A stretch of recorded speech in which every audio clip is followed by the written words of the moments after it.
So with that, I think I will now introduce Micah McCarty. He is the tribal chairman for the Micah Indian tribe in Northwest Washington, and he's a marine policy and fisheries advisor of the Micah Tribal Council. McCarty was appointed to serve as a tribal representative on the Governance Coordinating Committee established by the National Ocean Council on February 23, 2011.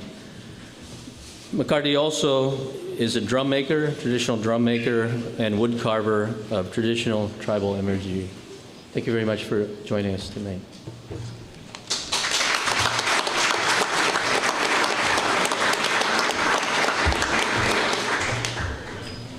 Thank you, and thank you for your attendance, for everybody here in the audience. As a matter of traditional protocol, I have to acknowledge the ancestors of this land and the people that carry that bloodline here today.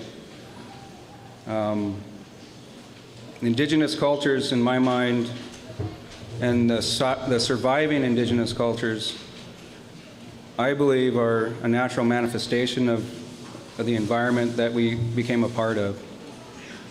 And one of the things in my experience with dealing with subject matter that is emotionally charged and sacred and cultural and traditional, I've always done something to help everybody remind everybody in the room that we carry water in our bodies. And the same water that we carry in our bodies was the same water that our ancestors carried. And we look out on the ocean and look at all those clouds that carry water all over the planet, that we share this planet. And a lot of terrible things have happened to people when somebody else covets the land that you live on. Somebody else doesn't respect the resources that you depend on. And indigenous cultures have had to survive by adapting. And the adaptation is something I think everybody can learn from, and we have to, because this planet is sick. Our traditional ways of life, our traditional resources are now more unpredictable than they used to be. And there's a connectivity that indigenous people have with our resources. Some scientists will say that for Micah and other people that depend on marine mammals, that we have specific enzymes that have been identified that are designed to metabolize marine mammal fatty acids. We had to argue stuff like this because the International Whaling Commission established a criteria for what you have to satisfy before you can be considered for an Aboriginal subsistence whaling quota. And it's kind of hard for somebody to have to figure out, well, geez, you know, these people don't really care who we are. A lot of these people have made careers out of saving whales, and I thank them for that. But I think what ends up happening is sometimes people get so narrowly focused on a movement or an issue, and it's hard to realize that your success may cause you to have to think about adapting your mindset on what you just done. And I think there's a fundamental question here with what we're also facing in the Northwest is a collision of the ESA and the Marine Mammal Protection Act. And the salmon species, one of particular interest to my people is the Lake Ozette sockeye. And Lake Ozette sockeye recovery plan has been in the works for quite some time. I think it was the 1950s, the federal agent in charge of the National Forest Service around Lake Ozette and the National Park thought it'd be a great idea to take all the wooded debris out of the river system in an attempt, perhaps, I think, to make access into the lake through the ocean, or through the river that drains out in the ocean. What it did was it dropped the level of the lake 3 feet, exposing spawning beds around the lake, and the salmon have never quite recovered. What happened since then was that logging practices also had negative effects with all the turbidity coming down out of the clear cuts and smothering the spawning beds. So our biologists today look at the two largest limiting factors on the recovery plan are the continued forest practices of private timberland owners and the unmanaged seal predation on an endangered species. And so when I think about whaling, I think about all of the circle of life that we depend on. We understand what it's like to have an ecosystem-based management concept through integrated resource management, through the natural cycle of the seasons, that when some things are plentiful, we work with that, and then we keep going throughout the whole season, and our whole diet that way had been taken care of for us. But the knowledge, the indigenous knowledge, the traditional ecological knowledge is something that we strive to maintain in our current management practices and philosophies. The collision I see is that some people don't think holistically enough like that, and some people have real good intentions, but they're not getting the big picture. And I think one of the best experiences that I've had is being able to successfully give people background on why is whaling important to us, why is it important to understand that natural predation is a functioning element in the ecosystem. And I think oftentimes, you know, when you have a controversial situation or controversial argument, people have to learn to take the binders off and look at the bigger picture and have an open heart. I want to thank the prayer today, the prayer and the holding the hands as a unifying exercise. And we have to share this planet. And I think when we start thinking about, you know, being socially conscious, being ecologically conscious, but also being respectful of our cultural differences. And I want to express a little bit of a piece that I learned after all of the stuff that I've been going through since '97 and what our people have been working with. We had some anthropological work that was put together on a different issue. And it was an issue about how we used to navigate the waterways on the land. And there was a lot of focus on whaling and the ocean going and our fisheries and our marine space that we manage. But we lost a little bit of sight as a people on how extensive our knowledge is and was up in the mountains. The Olympic Mountains now are in the national park, but the Olympic Mountains were an area where we used to go at a certain time of year to hunt elk. And there was a specific diet that the elk had in those mountain meadows that our people understood to be good for them, and a certain Indian party in the summertime required that. But also our whaling gear utilized elk antler. And I'm not fully educated on all of that connectivity, but I know now that a piece of our whaling history has still yet to be fully understood by more of my people. But there's a special relationship that we have from the mountaintop that brings us out onto the ocean to help bring whales home. And I want to express a little bit about my own family history, and that's something that really isn't a traditional protocol, but when you're in a sea of people that don't understand who you are and where you come from, I think it's important to break with the tradition and say who you are and where you come from.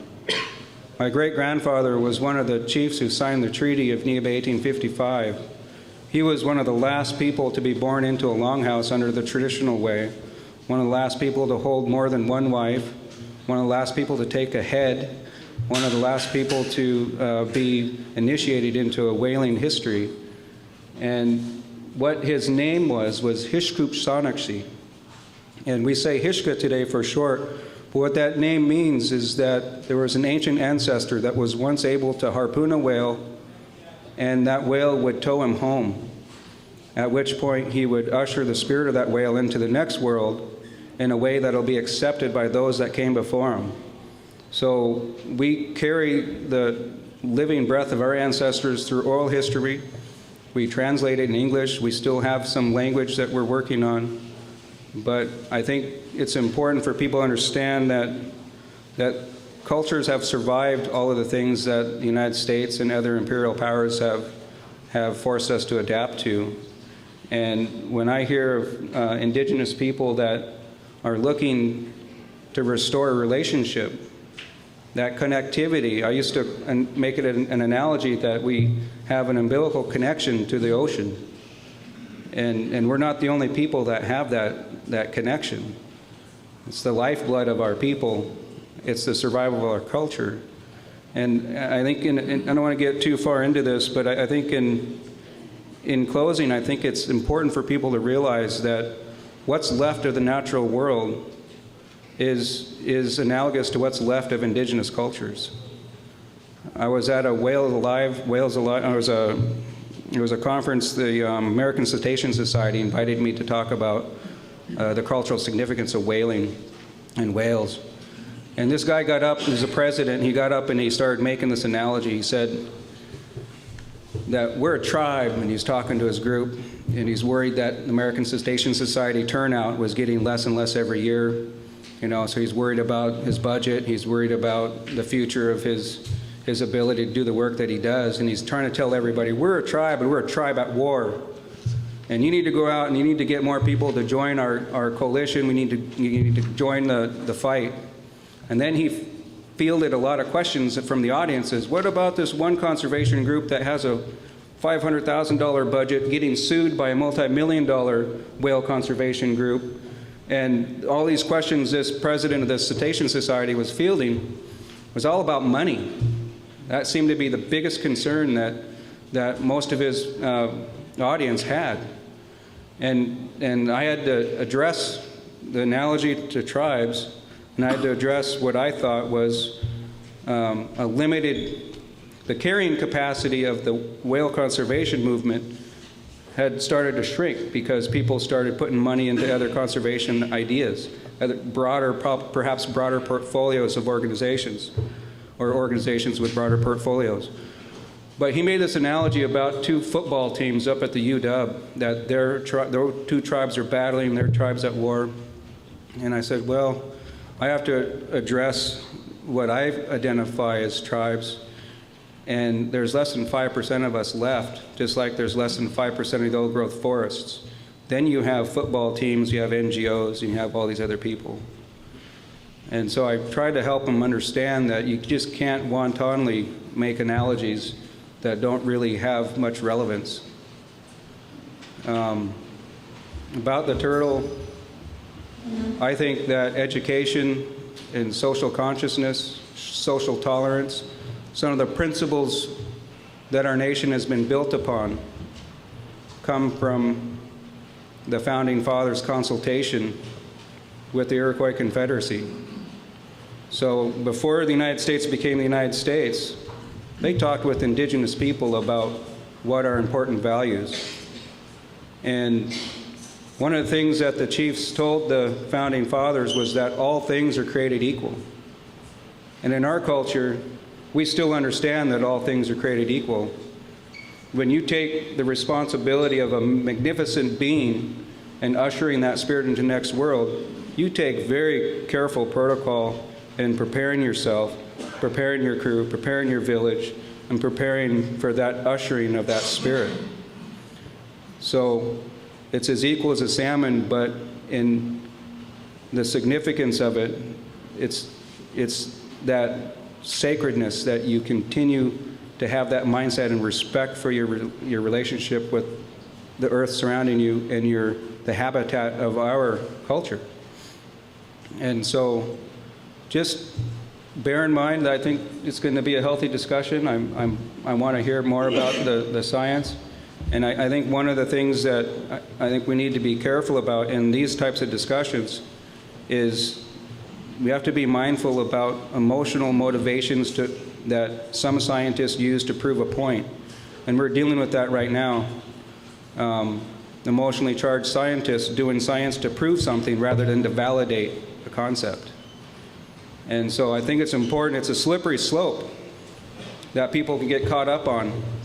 You have a good cause, you have a strong focus, you have maybe a PhD, you work with a lot of colleagues, but the ethical part of what you do and how you use your credentials needs to be founded in truth. And the Makah tribe has seen a lot of gutter science. We've seen a lot of emotionally charged brandishing and misuse of credentials. And I think it's contributed to a lot of government waste. And I think it's something that we're all going to have to learn how to do a better job of appreciating the different perspectives. And my last statement will be that there is a powerful scientific value in long-term observation of indigenous people. And I think that's going to be one of the saving graces on how we save our planet. Thank you.